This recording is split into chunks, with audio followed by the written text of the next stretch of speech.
5 రాష్ట్రాల ఎన్నికల్లో తొలి దశ ముగిసింది. పంజాబ్లోని 117, గోవాలో 40 అసెంబ్లీ స్థానాలకు పోలింగ్ కొద్దిసేపటి కింద ముగిసింది. పోలింగ్ బూత్లలో ఇప్పటికే క్యూ లైన్లలో నిల్చున్న వారికి ఓటు వేసే అవకాశం ఇస్తున్నారు రిటర్నింగ్ అధికారులు. పంజాబ్లో 3 గంటల వరకు దాదాపు 55% పోలింగ్ నమోదైంది. గోవాలో 3 గంటల వరకు 67% ఓటింగ్ నమోదైనట్లు తెలుస్తోంది. ఓవరాల్ గా పంజాబ్లో 70% దాటుతుందని అంచనాలున్నాయి.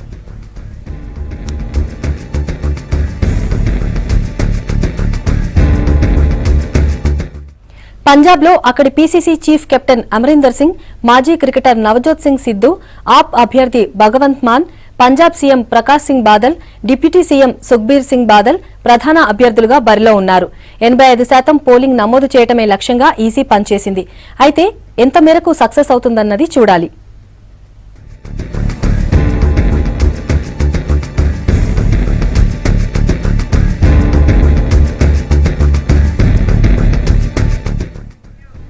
పోలింగ్ పై మరిన్ని డీటెయిల్స్ అందించేందుకు భరత్ లైవ్ లో రెడీగా ఉన్నారు. భరత్, పంజాబ్ లో ఓవరాల్ గా పోలింగ్ ఎలా జరిగింది? ఓటింగ్ ట్రెండ్స్ ఎలా ఉన్నాయంటారు? పంజాబ్ లోని గ్రామీణ ప్రాంతాల్లోని రాజ్పురా అనే అసెంబ్లీ సెగ్మెంట్ లోని పోలింగ్ బూత్ దగ్గర ఉన్నాం. ఇప్పుడు ఈ పోలింగ్ బూత్ లో కొద్దిసేపటి క్రితమే పోలింగ్ కూడా ముగిసింది. మనతో రిటర్నింగ్ ఆఫీసర్ అంటే పోలింగ్ ఆఫీసర్, ఈ బూత్ సంబంధించిన పోలింగ్ ఆఫీసర్ ఉన్నారు. వినోద్ जी, आप बताइए कितना परसेंटेज पोलिंग हुआ? 82%. 82%. तो पूरा मिलके ग्रामीण इलाके में ज्यादा हुआ? हाँ जी, ग्रामीण इलाके में ज्यादा हुआ. यहाँ पर कितना लोग मतदाता है? यहाँ 1072. 72. हाँ, उसमें से कितना पोल हुआ? 856. तो 82% हुआ. हाँ जी, इतना हुआ. हाँ. सुबह पोलिंग ज्यादा हुआ या शाम को ज्यादा हुआ? सुबह ही ज्यादा हूँ, सुबह से. सुबह ही ज्यादा हुआ. हाँ. सुबह. अच्छा, हाँ. यहाँ तो सिक्योरिटी का प्रॉब्लम कुछ नहीं है? कोई प्रॉब्लम नहीं आई, बहुत पीसफुल हुआ. बहुत पीसफुल हुआ. हाँ जी. సో మనం చూడొచ్చు, పంజాబ్ మొత్తానికి చాలా టెన్షన్ పడ్డారు. దాదాపు 1,00,000 మంది వరకు పోలీస్ బలగాలు మోహరించాయి. ఎందుకంటే 3-4 డేస్ బ్యాక్ బఠిండాలో, పంజాబ్లోని బఠిండాలో ఎలక్షన్ ర్యాలీ తర్వాత జరిగిన బాంబు బ్లాస్ట్ లో దాదాపు 6 చనిపోయారు. దీంతో ఈసీ పెద్ద ఎత్తున బలగాల్ని మోహరించింది. అయితే ఎటువంటి అవాంఛనీయ సంఘటనలు జరగకుండానే పంజాబ్ పోలింగ్ ముగిసింది.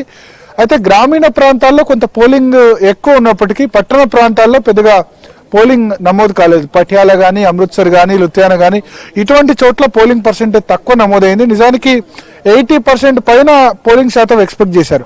కానీ సాయంత్రం 3 గంటల వరకు ఈసీ లెక్కల ప్రకారం పోలింగ్ 56% మాత్రమే నమోదైంది. 5 గంటలు దాటిన తర్వాత చూస్తే గనక సాయంత్రం 5 గంటల తర్వాత 65 to 70% పోలింగ్ మాత్రమే ఉండే అవకాశం కనిపిస్తుంది.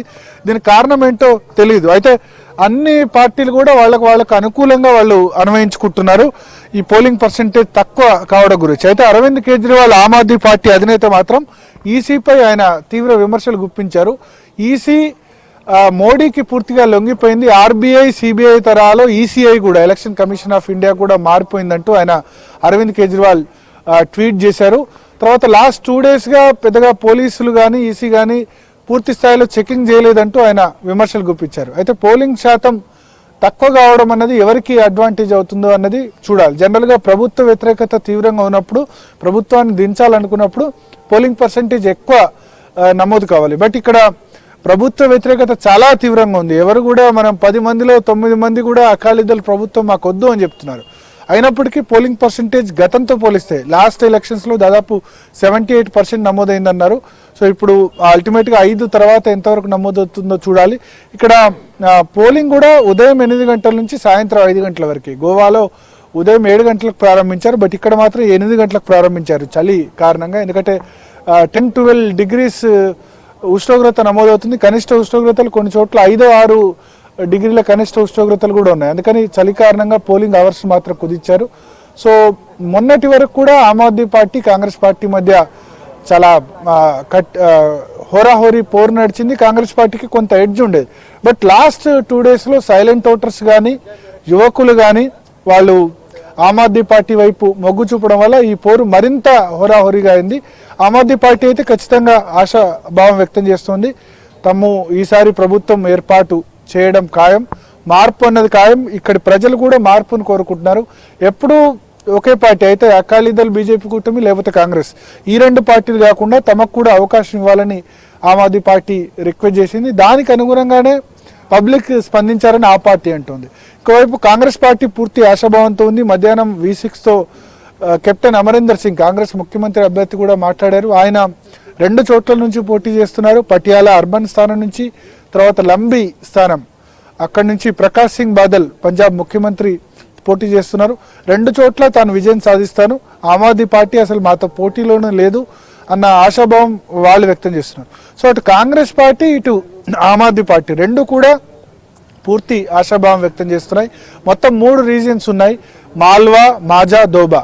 మొత్తం 117 స్థానాల్లో మాల్వా రీజియన్లో చాలా ఎక్కువ అసెంబ్లీ స్థానాలు ఉంటాయి, 69 అసెంబ్లీ స్థానాలు ఉంటాయి. మాల్వా రీజియన్ మొన్న పార్లమెంట్ ఎలక్షన్స్లో ఆమ్ ఆద్మీ పార్టీ స్వీప్ చేసింది. 4 పార్లమెంట్ స్థానాలు ఇక్కడ ఆమ్ ఆద్మీ పార్టీ సాధించింది. సో ఇప్పుడు నేనుంటున్న ఈ మాల్వా రీజియన్ అన్నది కాంగ్రెస్ పార్టీ కంటే ఎక్కువ కూడా ఆమ్ ఆద్మీ పార్టీకి కంచుకోట లాంటిది.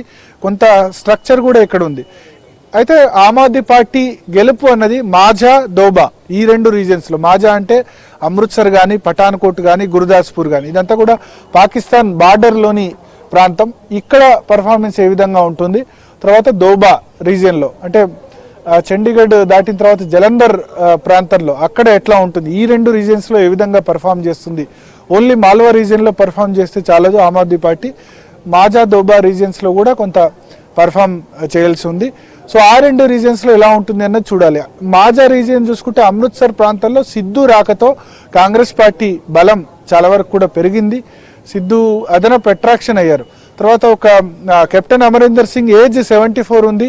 ఈయన 5 సంవత్సరాల తర్వాత ఆయన చివరి ఎలక్షన్ అని కూడా ప్రకటించారు కెప్టెన్ అమరీందర్ సింగ్. సో మధ్యలోనే సిద్ధును చీఫ్ మినిస్టర్ చేయవచ్చని చెప్పి అమృత్సర్ చుట్టుపక్కల ప్రాంతాలు కొంత కాంగ్రెస్ పార్టీ వైపు ఎడ్జ్ వైపు కనిపించాయి. అయితే లాస్ట్ 2 డేస్లో ముఖ్యంగా యువత, తర్వాత సైలెంట్ ఓటర్, న్యూట్రల్ ఓటర్ ఎటువైపు ఓటు వేయాలి అనుకునే వాళ్ళు, తర్వాత కొద్దిమంది అకాలీదళ్ ఎలాగూ ప్రభుత్వంలో అధికారంలోకి రావటం లేదు కాబట్టి ఆ పార్టీకి ఎందుకు ఓటు వేయడం అని చెప్పి కొందరు అయితే ఆమ్ ఆద్మీ పార్టీకో లేకపోతే అకాలీదళ్ స్ట్రాంగ్ ఓటర్ కూడా, గట్టి ఓటర్ కూడా ఆమ్ ఆద్మీ పార్టీకో లేకపోతే కాంగ్రెస్ పార్టీకో ఓటు వేయడం ప్రారంభించారు. సో ఈ 3 ఫ్యాక్టర్స్ మీద పంజాబ్ రిజల్ట్స్ ఆధారపడి ఉంటుంది. ఒకటి, యువకులు చాలా పెద్ద సంఖ్యలో ఉన్నారు, వాళ్ళ ఓటు ఎటువైపు మళ్ళింది. రెండవది న్యూట్రల్ ఓటర్, చివరి నిమిషం వరకు డిసైడ్ కాని ఓటర్. తర్వాత అకాలీదళ్ స్ట్రాంగ్ ఓటర్ ఎవరైతే ఉన్నారో, అకాలీదళ్ అధికారంలోకి రానప్పుడు ఎవరికి ఓటేయాలి, రెండో పార్టీ ప్రిఫరెన్స్ ఏది అనుకుని భావించిన ఓటర్. ఈ 3 ఓటర్స్తో పంజాబ్ ఫలితం అన్నది డిసైడ్ కానుంది. సో March 11న ఫలితం రానుంది. అప్పటి వరకు కూడా చాలా టైట్ కంటెస్ట్ జరిగిందని చెప్పొచ్చు ఆమ్ ఆద్మీ పార్టీ, కాంగ్రెస్ పార్టీ మధ్య. Sumalatha. Right, thank you Bharat.